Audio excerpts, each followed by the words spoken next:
జాతీయ బీసీ సంక్షేమ సంఘం తరపున నా పేరు రావులపల్లి వెంకట జ్యోతి. జాతీయ బీసీ సంక్షేమ సంఘం జాతీయ మహిళా ప్రధాన కార్యదర్శిగా నేను బాధ్యతలు తీసుకొనున్నాను. ఈరోజు ముఖ్యంగా మహాత్మా జ్యోతిరావు పూలే గారి జయంతి సందర్భంగా ఇక్కడికి అందరం విచ్చేయటం జరిగింది. సంఘ సంస్కర్త సమానత్వము ఉండాలనే ఉద్దేశంతో ఆనాటి పరిస్థితులను కూడా ఎదిరించి సమాజంలో ఉండే అసమానతలను తొలగించాలని చెప్పేసి ఆయన ఎంతో కృషి చేశారు.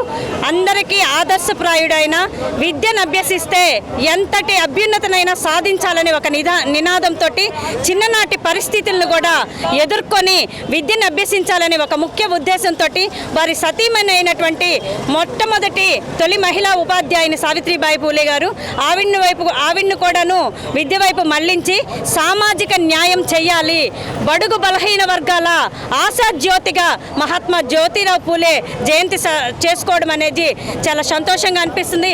ఇలాగే ఈరోజు పరిస్థితుల్లో సమాజంలో బీసీ, ఎస్సీ, ఎస్టీ, మైనార్టీలు అందరూ కూడాను విస్తృతంగా సమానత్వం కోసం పోరాటం చేయాలని, సామాజిక అసమానతలు తొలగాలని ముఖ్యమైన నినాదంగా పెట్టుకొని విద్య పట్ల భావితరాల్ని మళ్లించాలని, రాజకీయ రంగం కావచ్చు ఏ రంగంలోనైనా అందరూ అభివృద్ధి సాధించాలని కోరుకుంటూ సెలవు తీసుకుంటున్నాను.